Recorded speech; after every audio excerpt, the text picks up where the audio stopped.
메시지 성경 통독 갈라디아서 3장입니다. 주님 말씀하옵소서. 주의 종이 듣겠나이다. 아멘.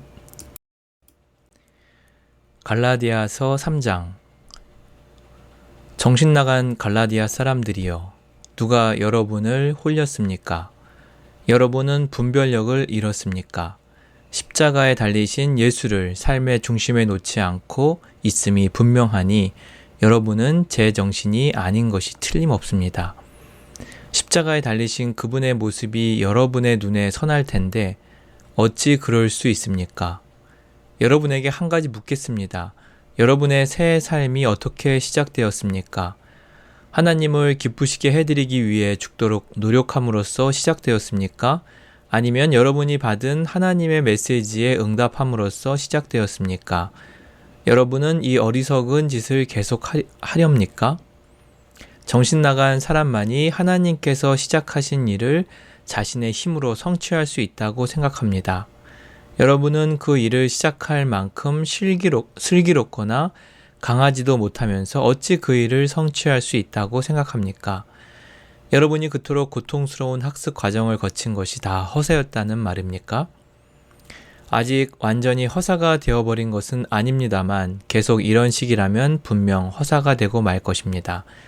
대답해 보십시오. 하나님께서 여러분에게 자신의 임재, 곧 성령을 아낌없이 주셔서 여러분 스스로는 결코 할 수 없는 일을 하게 하신 것이 여러분의 부단한 도덕적 열심 때문입니까? 아니면 여러분 안에서 그 모든 일을 행하시는 그분을 믿어서입니까?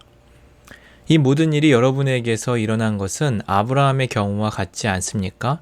그는 하나님을 믿었고 그 믿음의 행위가 하나님과 올바른 관계를 유지하는 삶으로 변화된 것입니다. 율법을 신뢰하는 사람들이 아니라 그리스도를 신뢰하는 사람들이야말로 아브라함처럼 믿음의 자녀인 것이 분명하지 않습니까? 또한 성경에는 하나님께서 이방인과도 믿음에 근거하여 올바른 관계를 맺으실 것이라는 사실이 이미 기록되어 있습니다. 성경은 아브라함에게 모든 민족이 내 안에서 복을 받을 것이다 라고 약속하면서 그 사실을 미리 내다보았습니다.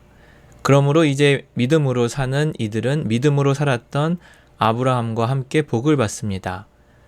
이것은 결코 새로운 가르침이 아닙니다. 그리고 이것은 하나님을 의지하지 않고 스스로의 힘으로 살려고 하는 사람은 누구든지 실패할 수밖에 없음을 의미합니다. 성경은 이렇게 뒷받침합니다. 율법 책에 기록된 모든 조항 가운데 하나라도 행하지 않는 자는 심한 저주를 받게 된다. 그 같은 도덕적 요구 조항을 온전히 지킬 수 없다는 것은 분명합니다. 그러므로 그런 식으로는 누구도 하나님과 바른 관계를 유지할 수 없습니다. 하나님과 바른 관계를 맺고 사는 사람은 하나님께서 마련해 주시는 일을 받아들임으로써 그런 삶을 살아갑니다. 하나님을 위해 무언가를 하는 것과 하나님이 해주시는 일 속으로 들어가는 것은 분명히 다릅니다. 예언자 하박국이 옳았습니다. 하나님을 믿는 사람은 하나님께서 바로 잡아주신다. 그것만이 참된 삶이다. 율법 준수는 믿음으로 사는 삶으로 자연스럽게 나가기는커녕 더 많은 율법 준수로 이어지게 마련입니다. 그것은 성경에 기록되어 있다는 사실이기도 합니다. 이와 같은 일, 율법 준수를 하는 사람은 그 일로 살 것이다. 그리스도께서는 실패할 수밖에 없는 저주받은 우리 삶을 온전히 자기 것으로 삼으심으로 그 삶에서 우리를 건져주셨습니다. 여러분은 나무에 달린 자는 모두 저주를 받은 자다라는 성경 말씀을 기억하실 것입니다. 예수님께서 십자가에 못 박히실 때 바로 그런 일이 일어났습니다. 그분은 저주를 받은 자가 되셨고 동시에 그 저주를 푸셨습니다. 그 일로 모든 장애물이 사라져 이제 우리는 아브라함의 복이 지금도 계속되고 있으며 그 복이 이방인에게도 유효하다는 사실을 알게 되었습니다. 우리는 너나 할 것 없이 믿음으로 아브라함이 받았던 것과 똑같은 방식으로 하나님의 생명, 곧 성령을 받을 수 있게 되었습니다. 친구 여러분, 내가 말씀드리는 자유의 삶에 대해 일상생활로부터 한 가지 예를 들어보겠습니다. 어떤 사람이 유언장을 법 절차에 따라 작성해 놓으면 아무도 그것을 무효로 하거나 거기에 무언가를 덧붙일 수 없습니다. 이제 약속이 아브라함과 그의 후손에게 주어졌습니다. 여러분도 알다시피 성경은 마치 일반인 모두를 가리키는 것처럼 후손들에게라고 말하지 않고 법률 문서에서 쓰는 신중한 용어로 내 후손에게라고 말합니다. 여기서 후손을 뜻하는 단어는 명사는 단수로 쓰였습니다. 그 후손은 다름 아닌 그리스도를 가리킵니다. 내가 말하려는 것은 이렇습니다. 하나님께서 일찍이 적법하게 확정하신 유언을 430년 후에 덧붙여진 부록이 그 유언의 약속을 무효로 하여 파기할 수 없습니다. 절대로 그럴 수 없습니다. 부록에 명시된 계명들과 규정들은 유언에 약속된 유산과는 아무 관계가 없습니다. 그렇다면 율법, 곧 부록의 취지는 무엇일까요? 율법은 아브라함에게 주신 처음 약속에 덧붙여진 것으로 사려 깊은 배려였습니다. 율법의 의의는 후손이신 그리스도께서 오셔서 약속을 물려받으시고 그 약속을 우리에게 나눠주실 때까지 죄인들을 구원의 길에 붙잡아 두는 데 있습니다. 이 율법이 하나님과의 직접적인 만남의 결과가 아니라는 점은 분명합니다.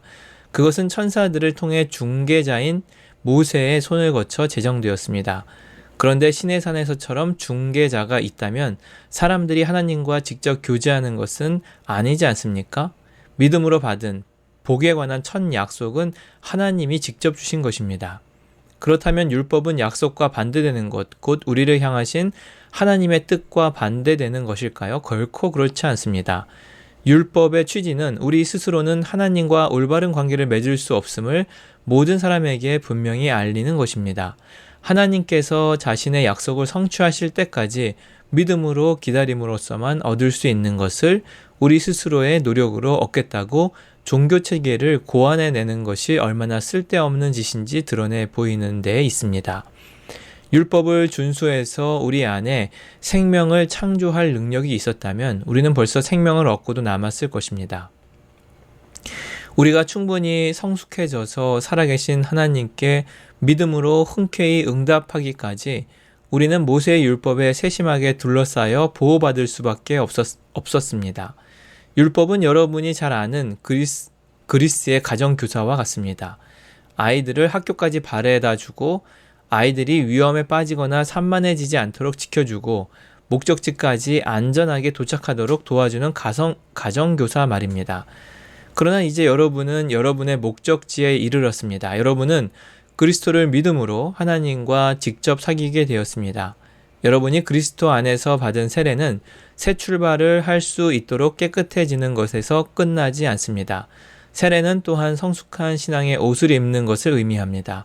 그 옷은 다름 아닌 그리스도의 생명, 곧 하나님께서 처음 하신 약속의 성취입니다. 그리스도 안에는 차별이 없다. 그리스도의 집안에는 유대인이나 이방인이나 자유인이나 종이나 남자나 여자나 차별이 없습니다. 우리 사이에서 여러분은 모두 평등합니다. 다시 말해 우리는 다 함께 예수 그리스도와 관계를 맺고 있는 사람들입니다. 또한 여러분은 그리스도와 한 가족이니 바로 여러분이 아브라함의 후손이며 언약의 약속에 따른 상속자입니다. 아멘. 오늘의 묵상 기도입니다. 사랑의 주님, 믿음으로 예수 그리스도 안에서 한 가족 삼아 주심을 감사합니다. 아멘.